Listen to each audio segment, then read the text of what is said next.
बिस्मिल्लाहिर्रहमानिर्रहीम।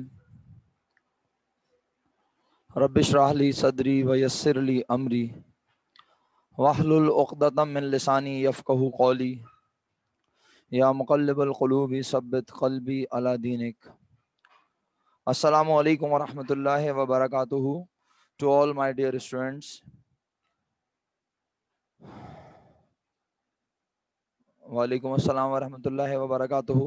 उम्मीद करता हूँ यहाँ बैठे हुए तमाम लोग और ऑनलाइन सेशन में मेरे साथ मौजूद लोग खैर आफियत से होंगे, ठीक होंगे। आपका गुज़िश्ता हफ्ता अच्छा गुजरा होगा और आपने अपने घरों पर यकीनन बहुत मेहनत से प्रीपेड और अनअर्न्ड और फॉर द एयर, बल्कि इनफैक्ट प्रीपेड तो हमने आपकी प्रेजेंस में ही फिनिश कर लिया था और अनअर्न्ड के बारे में सिर्फ लिखा था। और फिर मंडे से हमने अनअर्न्ड को यहाँ प्रैक्टिस किया और अनअर्न्ड 1 से 2 दिन में ख़त्म हो गया, आपके सामने एक ही दिन में ख़त्म हो गया। फिर हमने फॉर द एयर को प्रैक्टिस किया।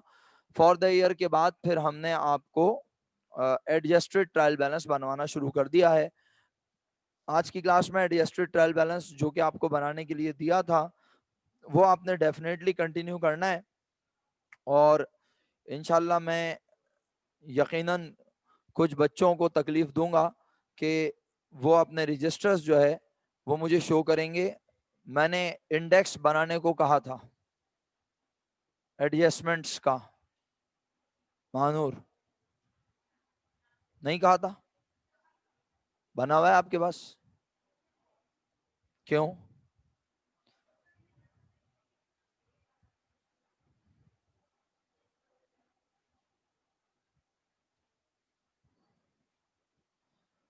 प्यार बच्चों, ऑनलाइन वाले बच्चे थोड़ा सा इंतजार फरमाएंगे, वो भी डिस्कस कर लेंगे इंशाल्लाह। शास, बस सीधे होके बैठ जाओ, इस तरफ आ जाओ, इस वाली चेयर पे, दोनों तीनों आप। 1 2 3 4 5 6 जितने लोग बैठे हैं इस वाली चेयर पे हैं फौरन।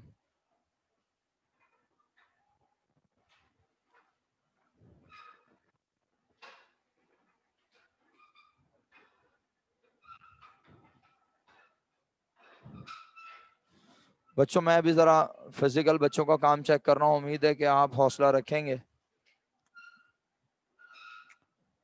कितने सवाल थे? 7 सवाल थे। 27 25 24 23 22 21 और 20 जो कि फेयर करने थे। 25 24 23 22 7, ये 27 है, ये 25 है, ये 24, ये 23, ये 22। 22 के बाद 21 और 20 कहाँ है? 21 और 20 रफ में थे। अच्छा, 22 तक फेयर काम करना था जी। तारिक आजम साहब काम किया हुआ है? बच्चों अगर कोई इंपॉर्टेंट बात हो तो आप अनम्यूट करके बोल सकते हैं, लेकिन मैं थोड़ा सा ज़रा डिस्टेंस पे हूँ तो थोड़ी देर अगर आप हौसला रखें, मैं बच्चों की नोटबुक चेक कर लूँ, फिर मैं आपसे बात करता हूँ। आपका नाम नूरुलैन है जी? सारी गेम है, ये फेयर है? हाँ, नहीं कॉपी फेयर है लेकिन काम फेयर है ये फेयर काम है। फेयर काम पेंसिल से होता है? हाँ, फेयर काम पेंसिल से होता है, मैं तो पूछ रहा हूँ आपसे सिर्फ। हैं? तो फिर तो ये फेयर तो नहीं हुआ ना, फेयर वर्क तो नहीं हुआ। गलत है बिल्कुल, जिस तरह मैंने बोला है उस तरह नहीं है ये।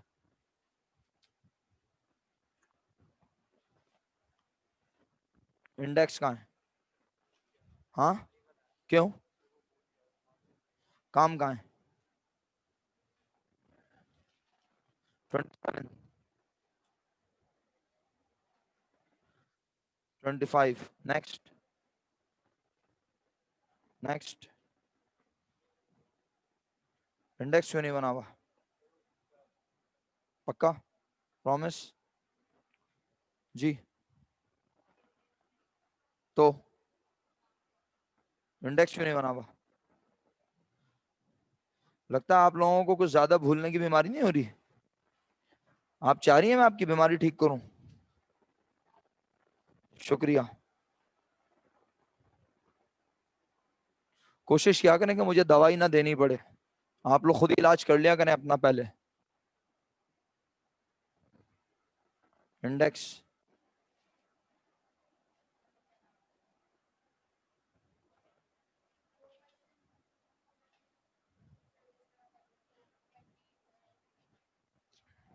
इंडेक्स।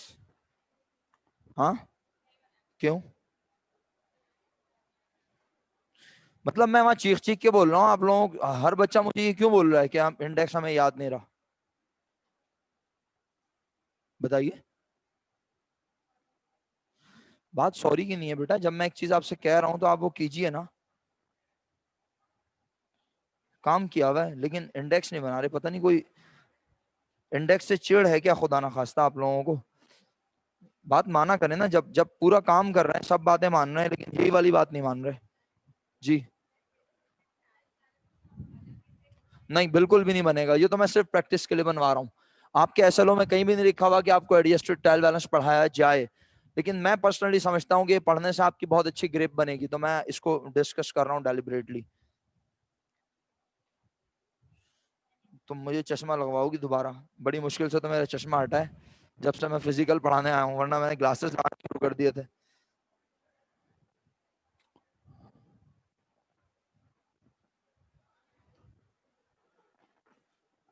काम। हाँ। तो जो काम मैं करवा रहा था वीक में, वो कहाँ है?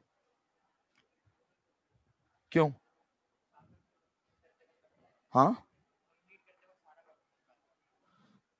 कब कंप्लीट होगा भाई काम? क्या कर रहे हो यार? समर नाम है तुम्हारा, साहिल। साहिल क्या कर रहे हो बेटा, क्यों कर रहे हो ऐसा? स्कूलिंग कहाँ से हुई है? इसका मतलब है मेहनत, मेहनत करके माँ बाप ने पढ़ाया है महंगे स्कूल में, है ना? बहुत सारे बच्चे वहां भी नहीं पढ़ पाते बेचारे, उनके पास इतने पैसे नहीं होते देने के लिए उनके माँ बाप के पास। थोड़ा सा पे रहम करो सर। यहाँ पे आने की दावत दी थी, मैं आपको अलग से दावत दूं क्या? जी। सबको बोला था। बहुत अंदर हो रहे हैं आप इसलिए। अच्छा जी, काम की क्या पोजीशन है सर? जी। 27। ये फेयर है? हाँ। ये फेयर है? ये फेयर है तो रफ कैसा होता होगा फिर आपका? हाँ। ये इंडेक्स है?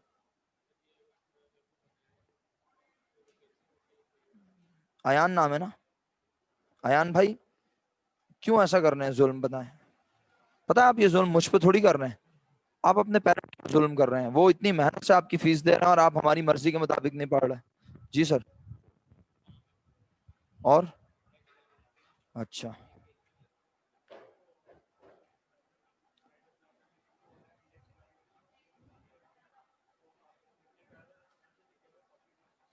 तो कब होगा वो?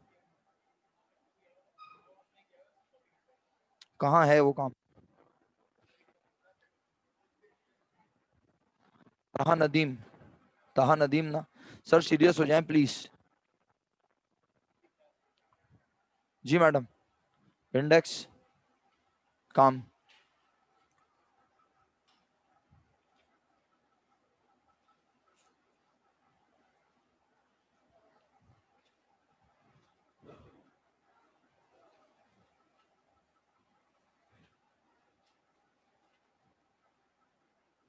जी तो मैंने रफ करने को कहा था ना, तो ये आपका रफ है।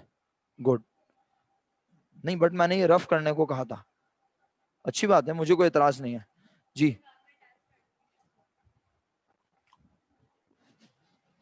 पेजेस टर्न करें। ये फेयर है? ये फेयर है? फेयर काम कहाँ है? वो जो क्वेश्चन मैंने कहे थे फेयर, हाँ यहाँ से शुरू हो रहे हैं ना। डरा दिया आपने मुझे, मैंने कहा ये फेयर है तो रफ कैसा होता होगा। शुक्रिया। जी मैडम। आवाज नहीं आ रही। कल तक? बस एक दिन? एक दिन क्यों?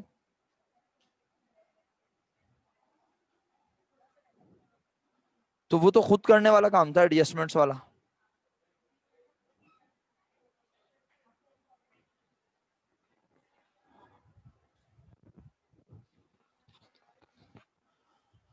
ऑनलाइन मौजूद बच्चों का मैं तहे दिल से शुक्रगुजार हूं कि भाई आपने इतनी देर इंतजार किया।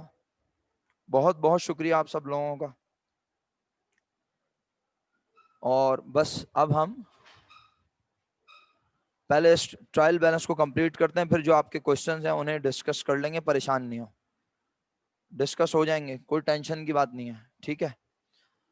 अच्छा प्यारे बच्चों, ये क्वेश्चन नंबर 27 का एडजस्टेड ट्रायल बैलेंस जिन्होंने बना लिया बहुत अच्छी बात, जिन्होंने नहीं बनाया थोड़ा बहुत कंफ्यूज हैं, क्योंकि मैंने एडजस्टेड ट्रायल बैलेंस हालांकि मुझे बच्चों ने शो किया और उनके रजिस्टर में बना हुआ नजर आ रहा है, बट मैंने उसे देखा ही नहीं। इनफैक्ट रीजन, मैं असल में देख रहा था कि वो जो एडजस्टमेंट के क्वेश्चंस मैंने आपको कहे थे करने के लिए, वो आपने किए हैं या नहीं। अगर आप ये नहीं बना सके तो ये तो प्राइम रिस्पॉन्सिबिलिटी मेरी है। मैं एक बार ये पूरा बनवा दूंगा तो इसके बाद मैं एक्सपेक्ट करूंगा कि आप ये बनाएंगे बहुत सारे, ठीक है। बट अभी हम इसको कंप्लीट करते हैं। आप सब अपने पास जो एडजस्टमेंट्स हैं उनको देखते रहिएगा और उनको देख के मुझे यहाँ पे कोट कीजिएगा, कोई भी बात अगर कोट करें, ठीक है। ऑनलाइन वाले भी मुझे सपोर्ट करते रहेंगे इंशाल्लाह। और मैं यहाँ पर लास्ट चीज जो लिख चुका हूं वो थी सेल्स इक्विपमेंट। अच्छा एक काम करते हैं, हम पेन को फ्रीज कर देते हैं यहाँ पर, ताकि जरा हमें काम नजर आता रहे। हाँ चलें, गलत फ्रीज हो गया, यहाँ पे फ्रीज करना है। हाँ जी, लास्ट हमने लिखा था सेल्स इक्विपमेंट। सेल्स इक्विपमेंट लिखने के बाद आप मुझे ट्रायल बैलेंस, अब अगर आप अपने एडजस्टेड ट्रायल बैलेंस से देखकर बताएंगे ना, तो फिर होगा क्या, वो बच्चे जिन्होंने एडजस्टेड ट्रायल बैलेंस नहीं बनाया वो कंफ्यूज हो जाएंगे, वो बना नहीं सकेंगे। तो आप मेरे साथ बिल्कुल ऐसे ही सपोर्ट करें, मुझे ऐसे ही आंसर करें जैसे कि आपने नहीं बनाया हुआ और आप बना रहे हैं मेरे साथ, ठीक है, इस अंदाज से। तो आप मुझे देख के बताएं कहाँ एडजस्ट ट्रायल बैलेंस में जाएं, और ट्रायल बैलेंस ये रहा आपके सामने स्क्रीन पर। मुझे बताइए सेल्स इक्विपमेंट के बाद आपको और कोई नॉन करंट फिक्स एसेट नजर आ रहा है? अगर नजर आ रहा है तो प्लीज बताइए जी। नहीं नजर आ रहा, ओके। तो हमने कहा इसका मतलब है नॉन करंट एसेट खत्म। जब एसेट्स खत्म तो अब बारी आई किस चीज की, बताएं? Contra assets. कॉन्ट्रा एसेट कहां पाए जाते हैं? क्रेडिट साइड पर। एसेट कहां होते हैं बेटा? तो non current asset, Contra asset कहां होंगे? तो कॉन्ट्रा एसेट को पहले क्रेडिट में ढूंढूंगा। सबसे पहले किस चीज के क्रेडिट में ढूंढूंगा? ट्रायल बैलेंस के क्रेडिट में। तो हम ट्रायल बैलेंस के क्रेडिट में आए और हमने देखा कि हमें कोई भी ऐसा नाम नजर नहीं आ रहा जिसकी नेचर कॉन्ट्रा एसेट हो। हमने कहा इसका मतलब है आप कॉन्ट्रा एसेट है ही नहीं, छोड़ दूं क्या? नहीं, कहा और कहां जाके ढूंढूं अगर यहां नहीं तो एडजस्टमेंट में पहुंचे। एडजस्टमेंट मेरे पास यहाँ बनी हुई नहीं है, वो आपके पास बनी हुई है। अपने पेज पर जाएं एडजस्टमेंट वाले और देख के बताएं कौन सी एंट्री में आपको कॉन्ट्रा एसेट अकाउंट नजर आया। कौन सी एंट्री पूछ रहा हूं, और अलाउंस फॉर डेप्रिसिएशन बोलने पूछो, कुछ बताते कुछ है। फोर्थ एंट्री में अलाउंस फॉर डेप्रिसिएशन क्रेडिट में लिखा नजर आया। तो मैं भी आपकी परमिशन से यहां पर लिखने लगा हूं अलाउंस फॉर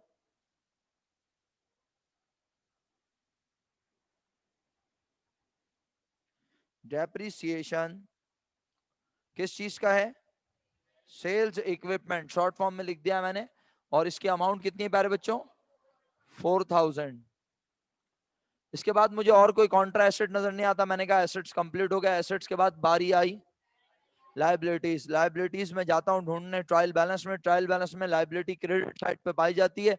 सबसे पहला नाम अकाउंट्स पेबल नजर आया, 25,000 रुपीज। हमने हमने कहा ओके, हम भी लिख देते हैं ट्रेड पेबल, अकाउंट्स पेबल। बिल्कुल आप ट्रेड पेबल लिख लें, लेकिन मैं जानबूझ के अकाउंट्स पेबल लिख रहा हूं क्योंकि जो नाम यहाँ लिखा है बाद में ऐसा ना हो कि आप बोलें ये कहां से आया। तो बेहतर है अकाउंट्स पेबल। आपने ट्रेड पेबल और ट्रेड रिसीवेबल लिखा है तो बेहतरीन लिखा है, ठीक है। और आपके पेपर में स्टिल वो जो है ब्रैकेट में लिख कर देता है ट्रेड पेबल के आगे अकाउंट पेबल और ट्रेड रिसीवेबल के आगे अकाउंट रिसीवेबल ब्रैकेट में, क्योंकि वो पुरानी टर्मिनोलॉजी है। Trade receivable, trade payable new terminology है। ओके, तो अकाउंट्स पेबल की अमाउंट है 25,000, अकाउंट्स पेबल क्रेडिट साइड पे है। जनरली आप जानते हैं कि अकाउंट्स पेबल एडजस्टमेंट में, आवाज ही नहीं आई, इसका मतलब है सो रहे हैं बेचारे। मैं कह रहा हूं जनरली आप जानते हैं कि अकाउंट्स पेबल एडजस्टमेंट में नहीं होता। इतनी सारी एडजस्टमेंट बना चुके हो, अब भी आप कंफ्यूज हो। एडजस्टमेंट में आमतौर पे अकाउंट्स पेबल इन्वॉल्व नहीं होता, तो हमने कहा अकाउंट्स पेबल को लिख दिया। अच्छा, उसके बाद मैं आगे बढ़ता हूं और कहता हूं अकाउंट्स पेबल के बाद मुझे और क्रेडिट में कोई लायबिलिटी नजर आ रही है, बताइए। ट्रायल बैलेंस में और कोई लायबिलिटी नजर आ रही है? लॉन्ग टर्म लोन, बिल्कुल सही कहा आपने, ये मेरी लायबिलिटी है, लेकिन इसके तो नाम में ही लिखा हुआ है क्या? Long term loan. Long term का मतलब ये तो लंबे अरसे की लायबिलिटी है। तो पहले इसका मतलब है मुझे ये मेक श्योर करना है कि मेरी सारी करंट लायबिलिटीज खत्म हो गई। अगर मुझे ये कंफर्म हो जाए कि मेरी करंट लायबिलिटीज सारी मैं लिख चुका हूं, तो फिर मैं लॉन्ग टर्म लायबिलिटी लिखूंगा। तो मुझे बताएं, करंट लायबिलिटी आपको एडजस्टमेंट में कोई नजर आ रही है? देख के बताएं। आपने एडजस्टमेंट बनाई हुई है, लायबिलिटी क्रेडिट साइड पे जाके देखें, नजर आई? रेंट पेबल, इसका मतलब है मुझे रेंट पेबल लिखना चाहिए। तो आपकी परमिशन से मैं फिर यहां लिखने लगा हूं, पॉइंट नंबर 8, रेंट पेएबल। प्यारे बच्चों, कोई जरूरी नहीं है कि हम एडजस्टेड ट्रायल बैलेंस को इसी सीक्वेंस से बनाएं जैसे मैं बना रहा हूं। आप जिस तरह दिल चाहे बना सकते हैं, लेकिन आपको आगे काम में आसानियां हो, सहूलत हो, इसलिए मैं ऐसे काम कर रहा हूं। और जब वर्कशीट बनाऊंगा तो फिर मैं वही सीक्वेंस लिखूंगा जो क्वेश्चन में लिखी होगी। लेकिन जब आप ये काम कर चुके होंगे एक दफा, जब इंसान एक बार पढ़ चुका होता है, वो यूज टू हो जाता है, तो पता होता है कौन सी चीजें एसेट हैं, कौन सी लायबिलिटी, कौन कैपिटल, कौन कॉन्ट्रा कैपिटल। तो इससे बड़ा फायदा होता है, इसलिए ये काम करवा रहा हूं। हो सकता है किसी को बड़ा बोरिंग लग रहा हो, लेकिन ये काम कुछ बच्चों के लिए फ्रूटफुल है। ओके, इसके बाद मैं कहता हूं और कोई लायबिलिटी मुझे एडजस्टमेंट में नजर, तो वापस ट्रायल बैलेंस पर आया और जो लायबिलिटी मैंने छोड़ दी थी जिसका नाम था, हमने वो लिख दी लॉन्ग टर्म लोन। बिल्कुल, रेंट पेबल की अमाउंट एडजस्टमेंट से आपने देख के लिखवाई मुझे कितनी, 2000, और लॉन्ग टर्म लोन की अमाउंट 80,000। बेहतरीन हो गया जनाब।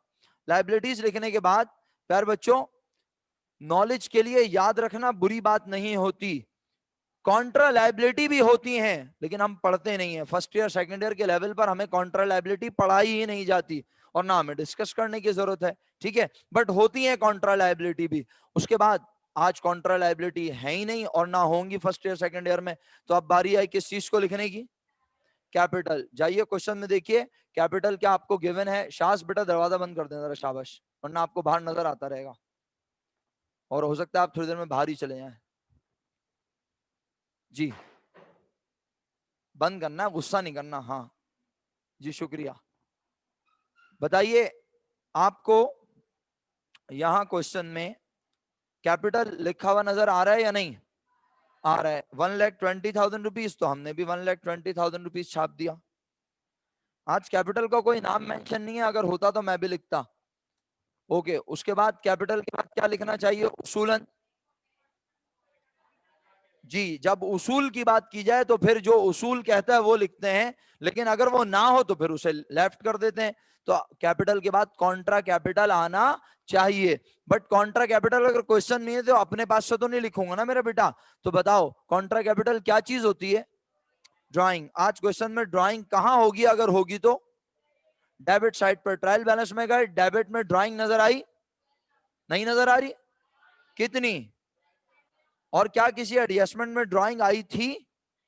तो हमने कहा इसका मतलब है ड्राइंग नहीं है, बस ड्राइंग एज इट इज लिख दो, 12,000 रुपीज। किसी किस्म की तकलीफ, कोई भी तकलीफ हो आपने इजहार करना है खुल के। साथ साथ काम चल रहा है, छपाई हो रही है, बेहतरीन। यही तो हमारा कौमी खेल है। चलें, बहरहाल जिन्होंने बनाया उनका शुक्रिया, जिन्होंने नहीं बनाया वो खुल के छापें, मतलब कोई तकल्लुफ वाली बात नहीं है। हम तो कह रहे हैं आप हमारे साथ बनाएं, एक बार आप बना लेंगे तो इसके बाद फिर आप ही बनाएंगे, और वैसे भी आप बनाने में तो माहिर हैं। एडजस्टेड ट्रायल बैलेंस, आगे बढ़ते हैं इसके बाद। जी, तो प्यारे बच्चों, अब इसके बाद जो है जनाब, तहा नईम साहब ने कहा सर एक अकाउंट रह गया। सर आपका बेहद मशकूर और ममनून हूं मैं, और मैं लिख भी देता हूं उसे, शुक्रिया आपके बताने का। बच्चों, जब मैं कैपिटल लिख रहा था तो एक अकाउंट रह गया कैपिटल के बाद लिखने वाला। वो अकाउंट क्या है? वो यहां भी लिखा जा सकता है। ताहा नईम साहब, आपसे खास तौर पे दरखास्त गुजार हूं, वो यहां भी लिखा जा सकता है कैपिटल के नीचे। और क्योंकि वो भी एक टेम्परेरी अकाउंट होता है तो हम उसे रेवेन्यू में भी प्रेजेंट कर सकते हैं।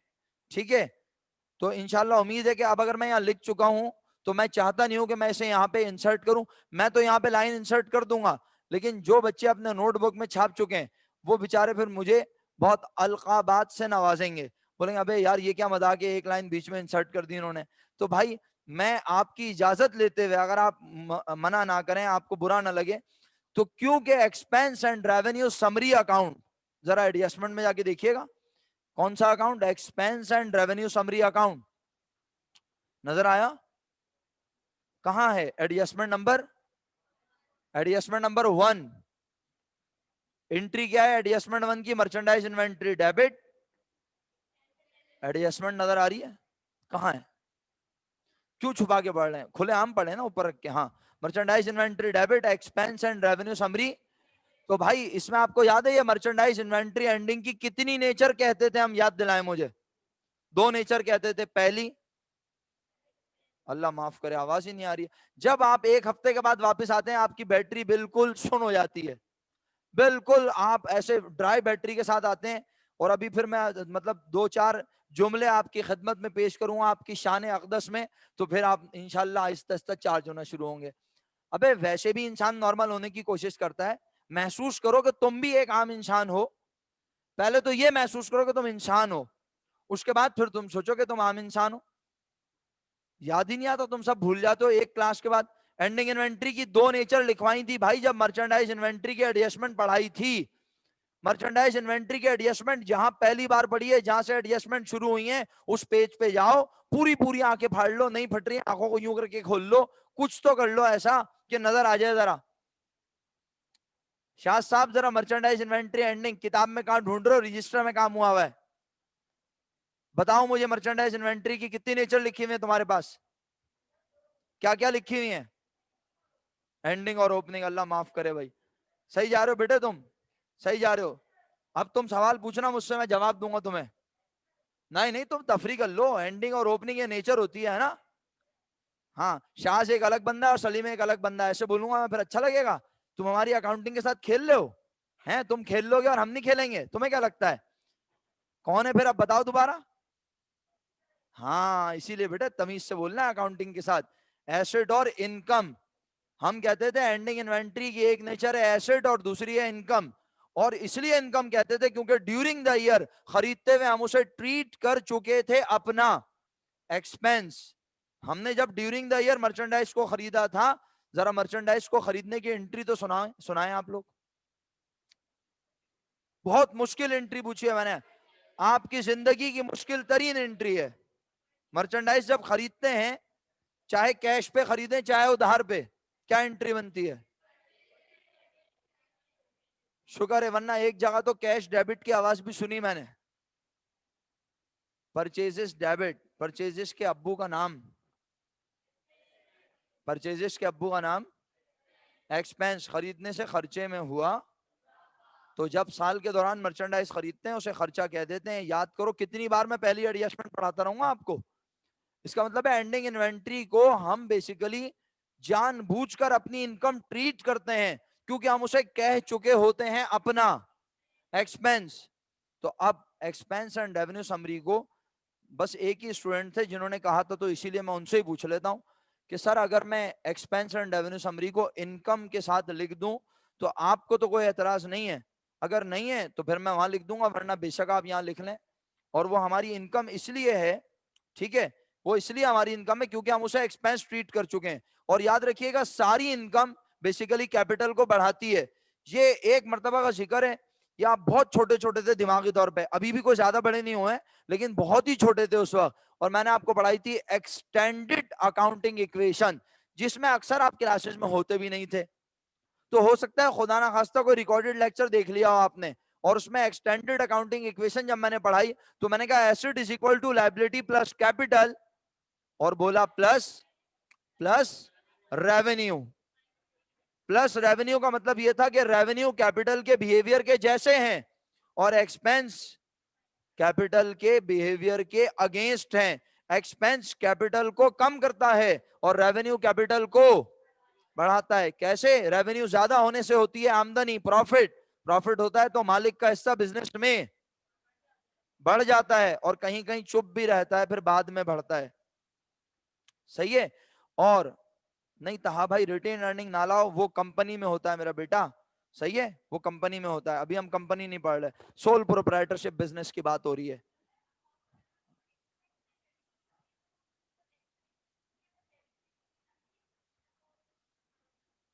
अकाउंट का नाम जो expense and revenue summary account है, हाँ अभी मैं लिखूंगा वो। सही है।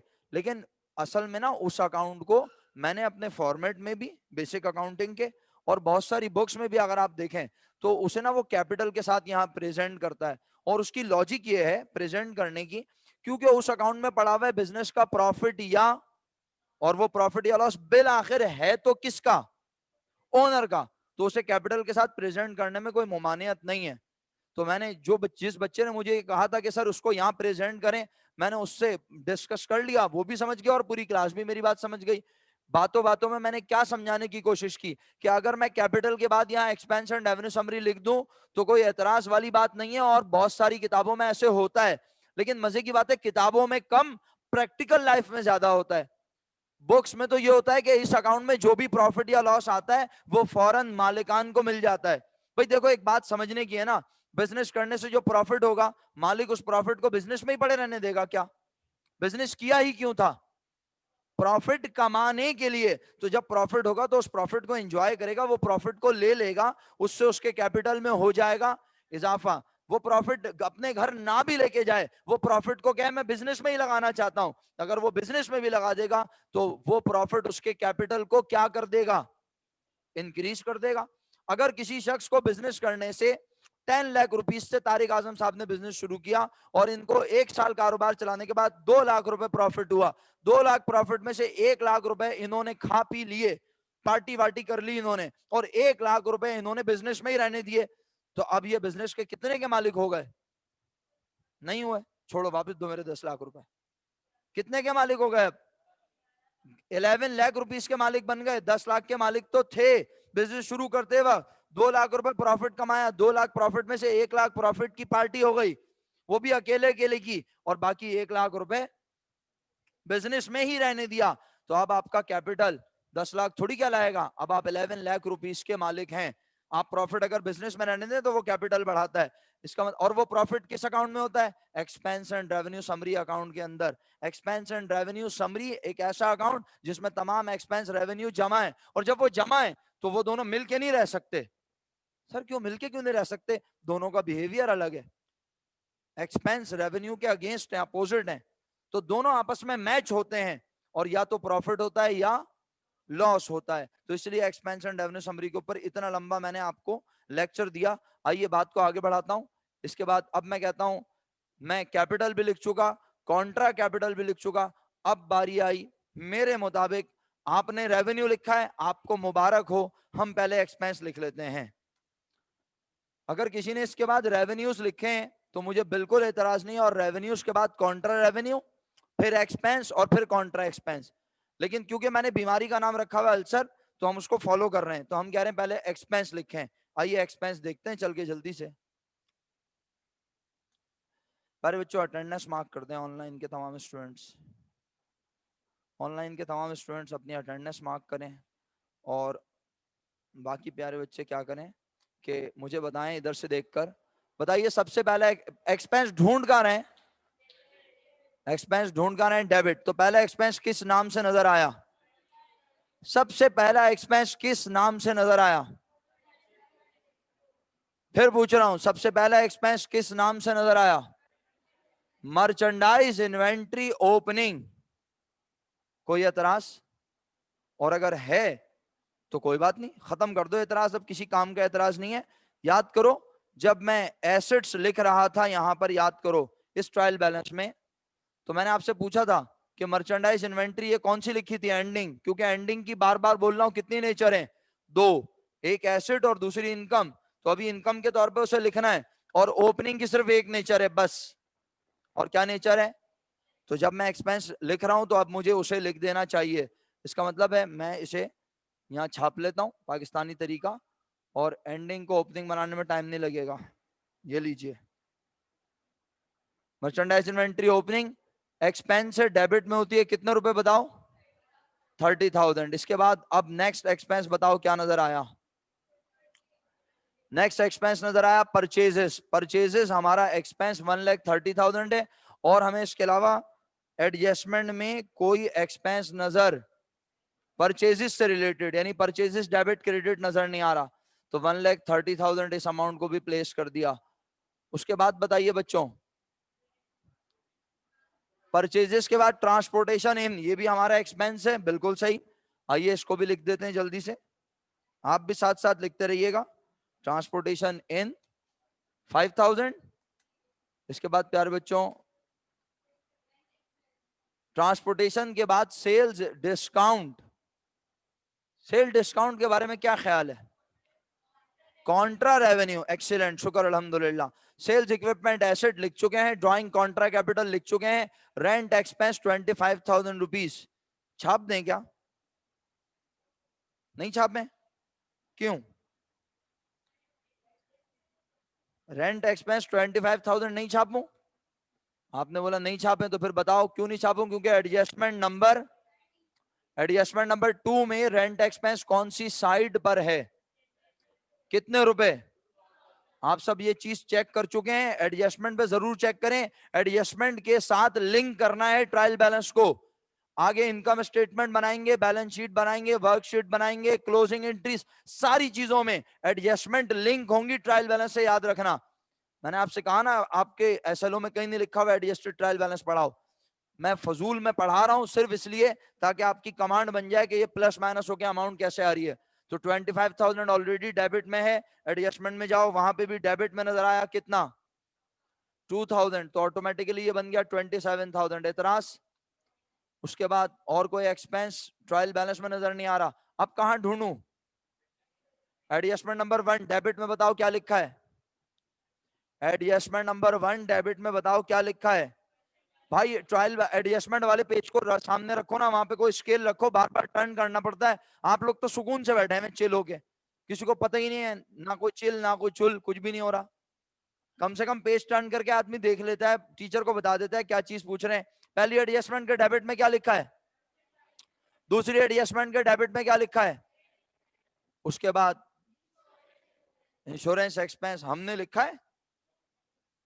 सर हमने तो लिखा है एडजस्टमेंट में, वो वाला हमने नहीं बोल रहा, मतलब हमने अपने एडजस्टेड ट्रायल बैलेंस में लिखा हुआ है यहाँ पर। इसका मतलब है हमें लिखना चाहिए।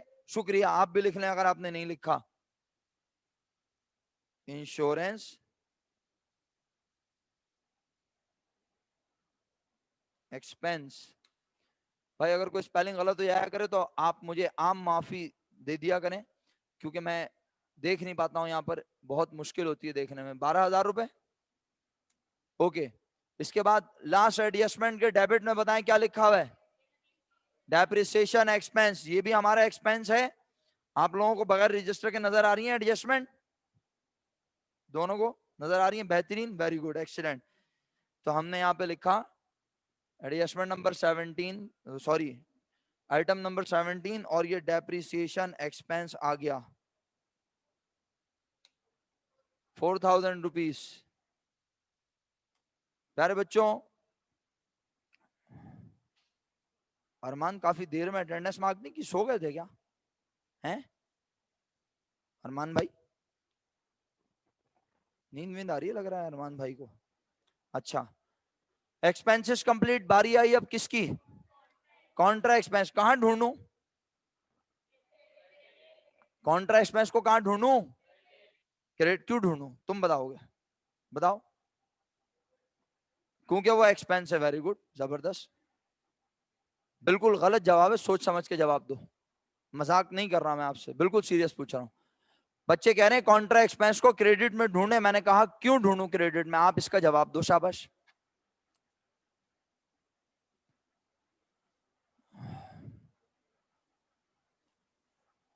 देखो बेटा, अगर पढ़ोगे नहीं तो अपना नुकसान करोगे, मैं आपको मौका दे सकता हूं और कुछ नहीं कर सकता।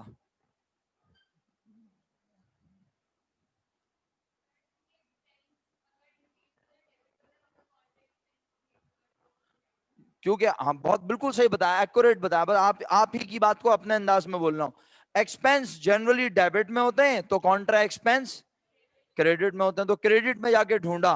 ये है जवाब। नहीं समझ आया बेटा? आसान बात है, मुश्किल बता सकते थे ना आप भी, बस थोड़ा सा फोकस किया करें बात को मेरा बेटा। तो हमने कहा इसका मतलब है कॉन्ट्रा एक्सपेंस क्रेडिट में होगा, तो बताओ कोई कॉन्ट्रा एक्सपेंस नजर आया? परचेज रिटर्न कितने रुपए? तो जनाब आप सबने लिख दिया परचेज रिटर्न 5,000 रुपीज। गलत लिख दिया, सॉरी, माजरत चाहता हूं। बस यूं समझ लें कि ये मेरा डेबिट में लिखना इस बात की दलील है कि जब हम प्रैक्टिकल लाइफ में ट्रायल बैलेंस बना रहे होते हैं मैनुअल मैनुअल, तो हम गलती से किसी डेबिट को क्रेडिट में लिख देते हैं, और क्रेडिट को, और कहीं पर एक जीरो ज्यादा और कहीं पे एक जीरो और कहीं पर नंबर आगे पीछे कर देते हैं। तो इससे रिलेटेड एरर्स इंशाल्लाह हमने इसी एसएलओ में पढ़ने हैं आखिर में। लास्ट वीक में हम कोशिश करेंगे, वैसे कोशिश होगी लास्ट वीक से पहले 2 वीक्स बिफोर कोशिश करूंगा कि एरर शुरू करवा दूं, क्योंकि एरर पे हमारा एसएलओ खत्म हो जाएगा। लेकिन उससे पहले एरर को बहुत अच्छे से समझना है, और खत्म तभी होगा वो जब आपको समझ आएगा। चलें, 18 परचेज रिटर्न क्रेडिट में लिख दिया। उसके बाद और कोई मुझे कॉन्ट्रा एक्सपेंस नजर नहीं आ रहा। वैसे और कॉन्ट्रा एक्सपेंस होता क्या है, बाकी लोगों को नहीं पता। देखें कितने अफसोस की बात है, आप सब खामोश बैठे हैं, चुप। और कौन सी चीज कॉन्ट्रा एक्सपेंस हो सकती है? कॉन्ट्रा एक्सपेंस में दो ही नाम पढ़े हैं भाई हमने, एक परचेज रिटर्न जो कि लिखा हुआ है, और दूसरा कौन सा हो सकता है? Purchase discount. लेकिन डिस्काउंट फिलहाल हमें नजर, ओके, तो बस अब आगे बढ़ते हैं मजीद और कहते हैं expenses complete, Contra expense complete. अब बारी आई रेवेन्यू की। रेवेन्यू कहां पाए जाते हैं? क्रेडिट साइड पर। पहले रेवेन्यू का नाम सेल्स रेवेन्यू। सेल्स रेवेन्यू की अमाउंट 1,05,000। उसके बाद और कोई रेवेन्यू है बताओ? Commission income. अमाउंट बताओ। अच्छा, कमीशन इनकम की अमाउंट यहां पर है 7,000। क्या एडजस्टमेंट में है? चेक करना चाहिए ना हमें। एडजस्टमेंट में कमीशन इनकम ना डेबिट में है और ना, इसका मतलब है मैं इसको एज इट इज कॉपी कर दूं 7,000 रुपीज। इसके बाद प्यारे बच्चों और कोई इनकम मुझे ट्रायल बैलेंस में तो नजर, बस एक इनकम रह गई, नाम है expense and revenue summary. Expense and revenue summary का अकाउंट ऑलरेडी आप एडजस्टमेंट में चेक कर लो किस साइट पर है। हाँ मेरा बेटा, रह गया? अच्छा, तो इसका मतलब है नहीं, तो अभी इनकम लिख रहे हैं ना, अभी तो इनकम लिख रहा हूँ सारी। इनकम के बाद लिखूंगा ना कॉन्ट्रा इनकम। तो अब ये आखिरी इनकम है जो कि आपको एडजस्टमेंट में नजर आ रही है, चेक कर लो। एडजस्टमेंट आपके पास बनी हुई है, expense and revenue summary credit side पे ही है। मैं भी क्रेडिट साइड पे लिख रहा हूँ। अमाउंट बताओ कितनी है? 60,000। अब बताओ और कोई इनकम तुम्हें एडजस्टमेंट में नजर आ रही है? इनकम पूछ रहा हूं बच्चों, इनकम नजर नहीं आ रही। तो इसका मतलब है अब क्या ढूंढूं? आखिरी चीज कॉन्ट्रा रेवेन्यू। कॉन्ट्रा रेवेन्यू कहां पर होता है? कॉन्ट्रा रेवेन्यू कहां पर होता है? डेबिट। ये दो चार बेचारे 6 लोग हैं जो नारा बुलंद करते हैं और बाकी उनको